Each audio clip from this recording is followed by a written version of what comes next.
Assalamualaikum warahmatullahi wabarakatuh. Halo Sobat Nakar, selamat datang di podcast UPT BLK Tulungagung. Dunia sekarang sedang marak adanya Artificial Intelligence atau AI atau yang biasa kita sebut dengan kecerdasan buatan yang akan mengancam karir dan berbagai sektor. Bagaimana cara mengatasinya? Yuk, kita bahas bersama dengan narasumber kita. Sebelumnya bersama saya Ajeng Citra Resmi, kita hadirkan beliau Bapak Wahyono yang pertama, yaitu beliau adalah instruktur madya kejuruan LAS, juga beliau sebagai asesor. Yang kedua, beliau Bapak Iwan Pujo Sulaksono sebagai kasih pelatihan dan sertifikasi, juga sebagai asesor, dan pernah menjabat sebagai instruktur barista. Ya, baik, selamat pagi Pak Wahyono, juga selamat pagi Pak Iwan, apa kabar? Baik, alhamdulillah sehat. Iya, pada kesempatan hari ini kita akan membahas tentang AI. Siapa takut? Baik, visi Indonesia Emas tahun 2045. Presiden Republik Indonesia Bapak Prabowo mengusung konsep tentang Astacita dengan beberapa misi penting, yaitu peningkatan lapangan kerja termasuk UMKM dan juga ada peningkatan sumber daya manusia. Baik, dengan visi misi tersebut, bagaimana pendapat Bapak? Oke, terima kasih. Terkait dengan saya sebagai instruktur atau asesor di pengelasan atau wedding, dengan adanya AI terhadap kejuruan pengelasan atau wedding, justru akan menambah lebih baik dalam artian di pengetahuannya. Namun di dalam pengelasan sendiri atau teknik las itu diperlukan skill, bukan hanya pengetahuan saja. Dengan demikian AI sangat mendukung sekali dengan program las. Terima kasih. Iya, baik. Bagaimana kalau menurut Bapak Iwan? Oke, baik. Terima kasih sebelumnya. Pertama, terima kasih kita sudah melaksanakan kegiatan podcast hari ini ya. Jadi AI di kejuruan barista itu temanya kan siapa takut. Artinya ketika kita bicara siapa takut AI, yang dikhawatirkan nanti AI itu akan mengganggu ritme bekerja dan juga akan memunculkan banyak lagi masalah di bidang pekerjaan dan juga bisa mempermudah bagaimana cara kita mensikapi AI itu terhadap kejuruan, khususnya di barista. Barista ini salah satu hal yang unik. Karena apa? Barista ini selain membutuhkan skill, barista juga membutuhkan seni. Di mana membuatnya butuh perhitungan yang matang. Membuat kopi itu suatu hal yang menghitung. Selain menghitung juga butuh kreativitas dan seni di bidang itu. AI di sini bisa berperan positif dalam hal kreativitas, membuat menjadi lebih baik. Dan juga AI juga kalau di bidang barista, AI malah justru belum bisa muncul secara maksimal pada proses praktek barista. Praktek membuat latte, membuat kopi itu harus real, belum bisa tergantikan oleh sistem AI itu. Memang ke depan banyak industri-industri yang digantikan oleh robotik, tapi ada beberapa industri yang memang tidak bisa digantikan secara utuh oleh robotik. Seperti itu, karena seni itu tidak bisa diperintah, seni itu hanya diciptakan dengan orang-orang yang memiliki jiwa ataupun karakter yang luar biasa. Baik, untuk prospek kerja bidang las, Bapak, untuk yang dan mendukung konsep Astacita sendiri bagaimana? Oke, terima kasih. Terkait dengan Astacita yang dikaitkan dengan AI, bahwa di kejuruan welding itu untuk pengetahuan tadi saya katakan di depan bahwa EA mendukung untuk pengetahuannya. Namun pada job-job atau pekerjaan welding harus dilaksanakan oleh seorang welder. Walaupun di akhir-akhir ini sudah ada robot, tetapi di dunia industri, di perusahaan-perusahaan atau di industri kecil masih diperlukan tenaga-tenaga welder yang handal. Dengan demikian, di pelatihan kita di BLK itu masih tetap mengadakan pelatihan pada kejuruan welding. Demikian, terima kasih. Oke, baik. Selanjutnya bagaimana potensi di setiap daerah merupakan hal yang penting dan perlu diperhatikan dalam menunjang karir. Nah, bagaimana menurut pandangan Bapak? Oke, terkait dengan kejuruan las prospeknya, bagaimana para alumni yang sudah mempunyai skill di bidang welder itu bisa bekerja di dalam negeri maupun luar negeri. Contoh di dalam negeri itu ada di PT PAL, ada PT MC Demot di Batam, kemudian ada di Halmahera Maluku, kemudian ada yang bekerja sebagai welder di PT IKI Ujung Pandang, PT Industri Kapal di Ujung Pandang. Beliau semua itu menjadi welder, jadi alumni kita. Adapun mereka ada yang bekerja di luar negeri, ada yang di Jepang, ada yang di Korea. Ada yang di Jepang itu kebanyakan alumni kami tamatan kelas itu FCAW maupun LAS Argon maupun GMAW bekerja di Jepang itu banyak. Kemudian di sana ada yang bekerja di Korea. Di Korea itu di industri kapal di Korea. Itu. Demikian, terima kasih. Iya, berarti lulusan dari UPT BLK Tulungagung, khususnya yang kejuruan las itu banyak yang ke luar negeri ya Pak ya? Oke, ya banyak yang di luar negeri maupun di dalam negeri. Nah, apa yang kita latihkan dari lembaga kita, lembaga BLK khususnya yang dinaungi oleh Naker Prof Jatim, itu melahirkan tenaga-tenaga welder yang profesional pada bidang las, sehingga mereka dapat bekerja pada industri-industri baik di luar negeri maupun di dalam negeri. Di dalam negeri dia menjadi welder yang handal yang dapat menghasilkan untuk kesejahteraan keluarga itu minimal 5-12 juta per bulan. Wow. Itu di dalam negeri. Kemudian bagaimana yang di luar negeri? Nah, ini bicara yang di Jepang. Yang di Jepang itu kisarannya adalah 17 sampai 35 juta per bulan. Kalau diuangkan dengan kita, itu adalah mereka yang pernah berlatih dengan sertifikat BLK dan sertifikat BNSP. Kemudian yang di Korea bagaimana? Yang di Korea demikian. Yang akhir-akhir ini marak pada jurusan GMAW maupun FCAW.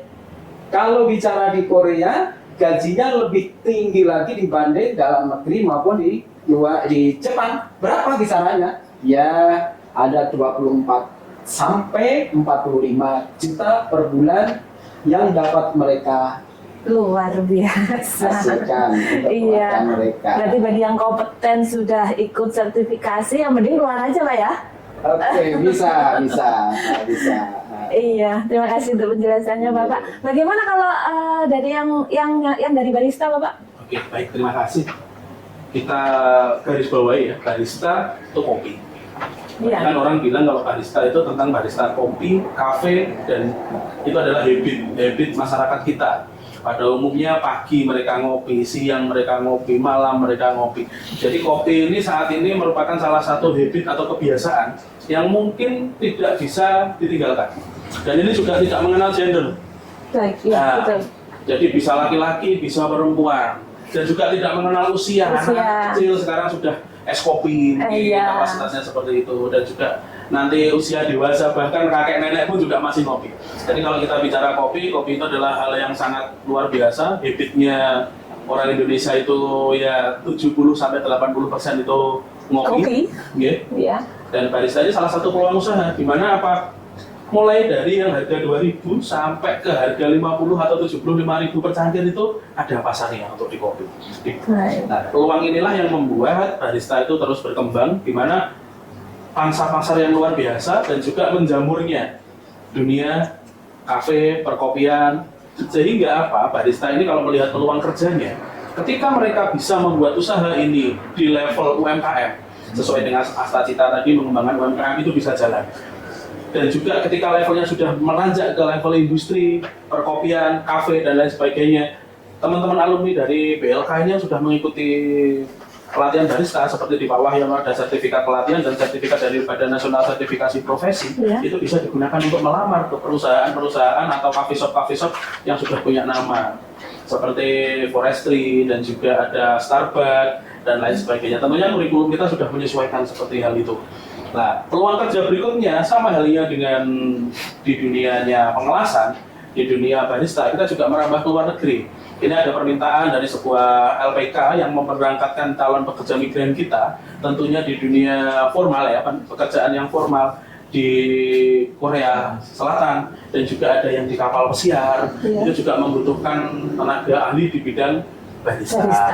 Sehingga apa, kalau kita bicara barista, mau ngambil segmen pasar dimanapun, usia manapun, itu masih bisa bekerja.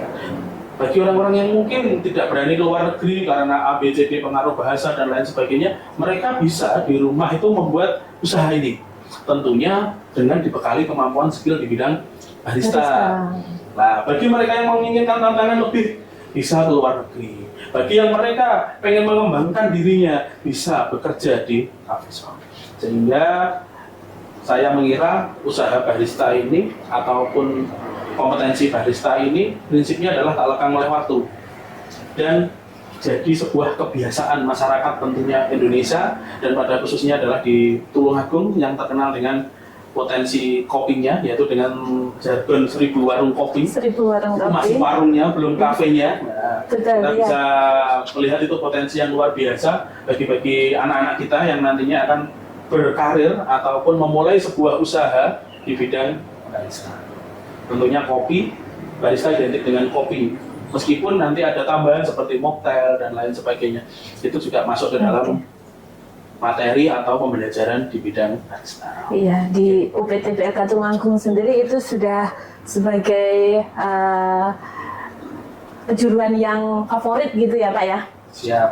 Jadi karena kita kalau melihat potensi daerah dari Tulungagung yang dimana ada 1000 warung kopi, itu merupakan tempat-tempat apa ya, pekerjaan bagi teman-teman yang lulusan barista. Jadi lumayan, tentunya pendaftar juga cukup banyak. Dan sekarang barista juga sudah mulai banyak dikenal oleh masyarakat yang semulanya hanya menyeduh kopi mungkin menggunakan air panas diaduk dengan gula.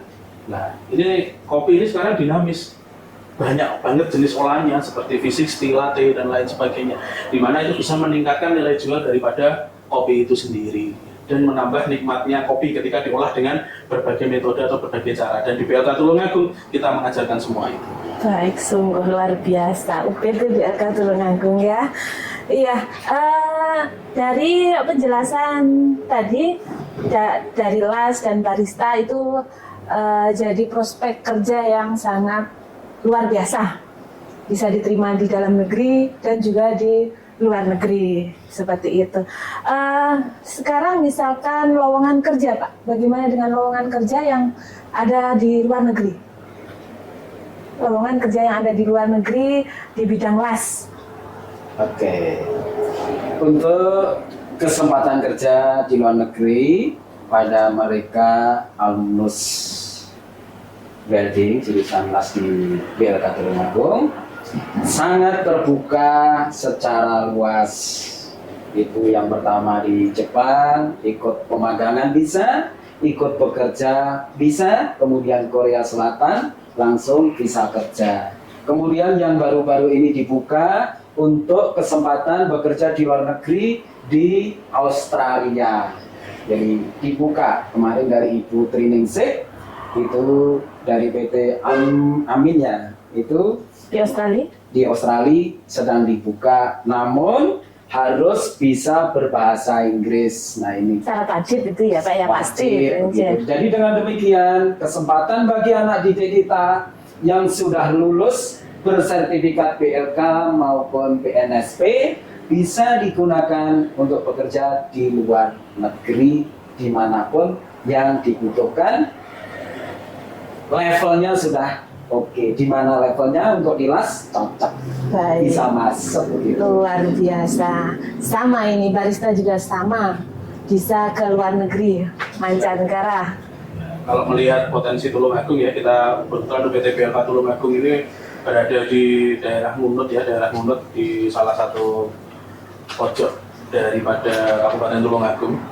Kita juga melihat potensi, namanya potensi Tulungagung selain dari kopi pariwisatanya, itu ada potensi namanya CPMI. Tulungagung itu kantong calon pekerja migran Indonesia, kantongnya. Jadi kalau berdasarkan data dari BPS Badan Statistik itu memang Tulungagung tempatnya CPMI. Iya. Jadi banyak orang-orang Tulungagung yang pengen bekerja ke luar negeri. Sehingga selama ini kan untuk mereka bekerja ke luar negeri itu kebanyakan bekerja di sektor-sektor non formal ya, seperti housekeeping, Iya. seperti itulah. Dengan adanya barista dan LAS, di sini kita mencoba untuk menawarkan tenaga-tenaga kerja dari Tulungagung, tentunya bekerja sama dengan pemberangkatan CPMI seperti UPT tersendiri yang ada di Surabaya dan juga dengan LPK yang ada di Mojokerto dan juga ada di Surabaya untuk memberangkatkan calon-calon pekerja migran kita itu di industri. Industrinya apa? Kalau di barista ya pasti industri pariwisata. Iya. Artinya mendukung proses pariwisata yang ada di luar negeri, tentunya dengan harapan gaji yang lebih tinggi dan juga berimpact kepada pendapatan yang lebih tinggi dan bekerja pada sektor formal. Baik, Gitu. iya. Oke, keren juga. Sobat Nakar bisa ke luar negeri, bisa go internasional dengan gaji yang tinggi di bidang LAS dan barista. Baik, Sobat Nakar, silahkan coba komen di kolom komentar di bawah ini ya. Jika ingin dibuatkan video tentang karir yang tidak terancam AI dengan narsum di bidangnya. Ya Pak, ini kita akan spill ya pertanyaan dari netizen. Banyak sekali sebenarnya yang masuk dari Instagram UPT BLK Tulungagung, tapi ini kita ambil aja.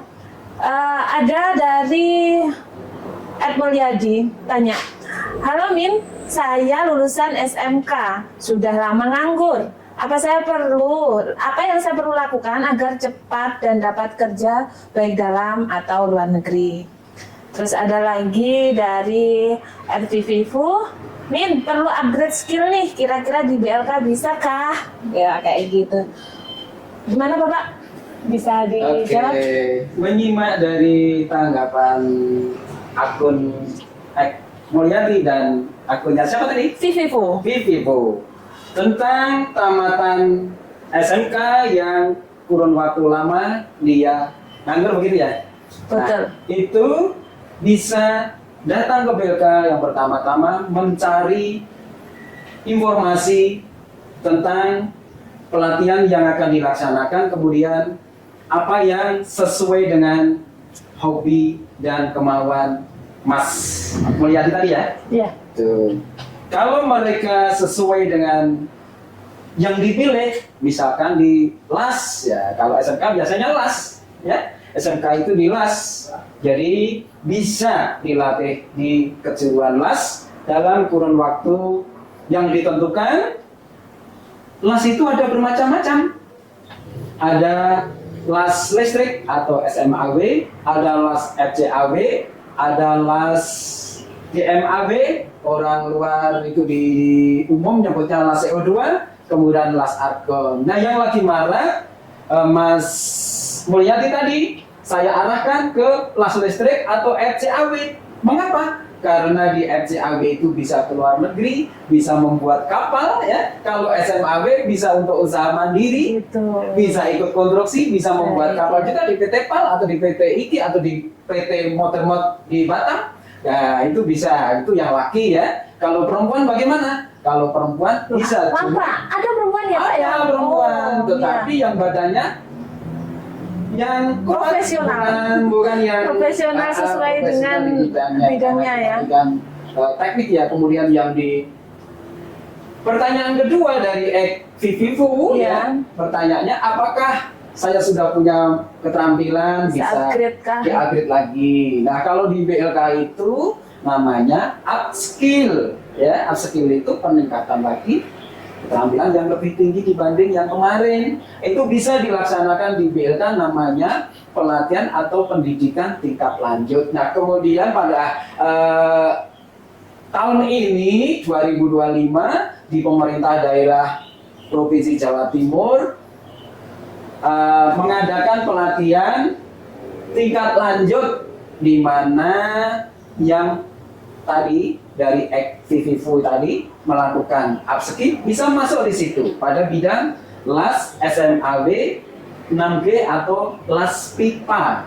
Itu namanya tingkat lanjut, di mana persyaratannya adalah mereka yang sudah mempunyai pengalaman kerja minimal 1 tahun di bidangnya atau mempunyai sertifikat 2G. Nah, yang dimaksud upskill tadi, sertifikat atau pengalaman yang belum ke level ini bisa ke level yang lebih tinggi. Upskill, jadi dinaikkan levelnya, di up gitu. Oke, baik. Berarti LAS sendiri itu punya beberapa tahap. Dari tahap level ya Pak ya, level 1, level 2, kayak gitu ya Pak ya. Tingkat dasar, tingkat menengah, tingkat lanjut. Iya, baik. Oke, terima kasih Pak Wahyono. Kalau untuk yang barista ini bagaimana Bapak? Ada program swadana kah di BLK? Untuk barista? Baik, jadi program pelatihan di UPT BLK Tulungagung itu memang ada terdiri dari 3 jenis ya. Jadi perlu kita informasikan mungkin ke para sobat naker ya. Jadi ada 3 jenis pelatihan. Yang pertama yaitu anggaran yang bersumber dari APBD. Ya. Tentunya dari Pemprov Jatim dan juga di BHJAT. Selain itu ada sumber anggaran yang berawal dari APBN, bersumber dari APBN. Serta yang ketiga, ini menarik ini. Artinya menarik di sini adalah baru kita mulai, yaitu pelatihan yang bersumber dari swadana.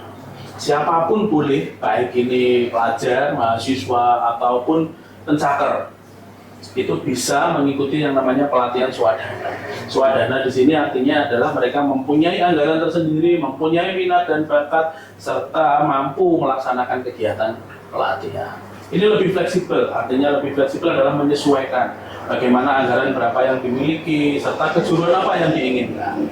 Tentunya banyak fasilitas yang kita tawarkan di sini, mulai dari pelatihan kami di barista, khususnya di barista, mulai dari pelatihan barista dengan jam minimum 40-80 jam pelatihan, serta nanti ada beberapa fasilitas seperti nanti mendapatkan bahan praktek, mereka ikut praktek menggunakan bahan praktek dan juga teori. Selain itu juga akan mendapatkan benefit berupa sertifikat pelatihan, seperti itu.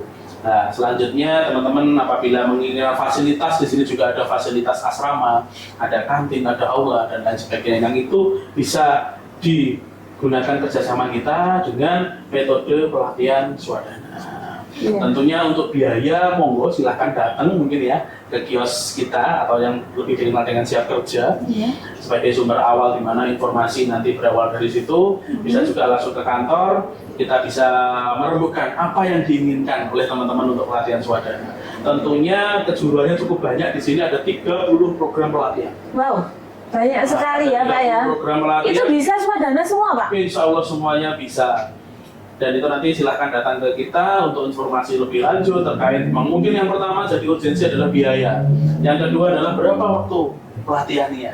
Dan yang ketiga itu adalah bagaimana sertifikasinya. Dan yang keempat, berapa minimum orang yang bisa dilatih dengan metode swadana. Dan ini cukup fleksibel, kita awali dari awal tahun hingga akhir tahun. Kita bisa laksanakan di luar kegiatan kita yang bersumber dari dana APBD atau APBN yang semuanya dibiayai oleh negara.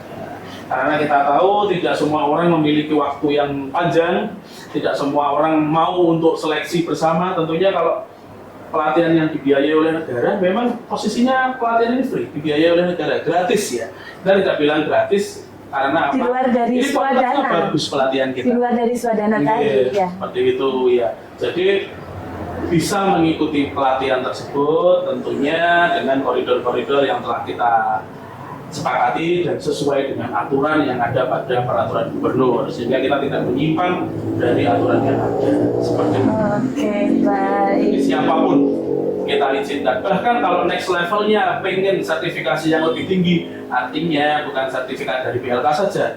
Sertifikat BLK digunakan untuk syarat untuk mengikuti uji kompetensi dari Badan Nasional Sertifikasi Profesi yang di mana yang pelaksanaannya dilaksanakan oleh lembaga sertifikasi profesi, kita pun juga siap.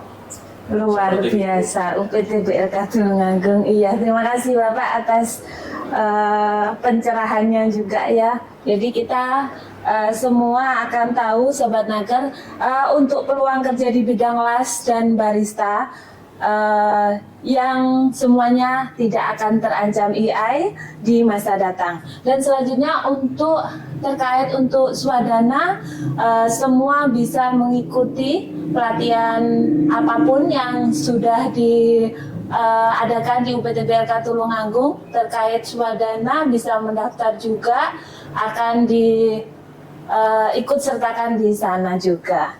Dan masih banyak pelatihan yang menarik dan mempunyai prospek ke depan. Oke, Sobat Naker, silahkan follow sosmed kita di Instagram ya, di bawah ini di Instagram kita punya sosmed di UPT BLK Tulungagung, ada di Instagram kita, dan di Disnaker Trans Jatim yang ada di kolom deskripsi ya, nanti bisa diikuti di situ untuk informasi lebih lanjutnya juga seputar pelatihan dan informasi ketenaga kerjaan. Ya, baik Sobat Naker, demikianlah acara podcast kita pada hari ini, bahwa IE tidak perlu dikhawatirkan, tidak perlu ditakutkan. Sobat Naker bisa kerja di dalam dan di luar negeri. Untuk info lebih lanjut bisa follow di akun kami di sosmed UPT BLK Tulungagung ya, di bawah ini. Juga bisa ikuti sosmed di seluruh BLK di Jawa Timur. Baik, saya Ajeng Citra Resmi undur diri. Sampai jumpa di episode selanjutnya. Salam Jatim Bangkit. Wassalamualaikum warahmatullahi wabarakatuh.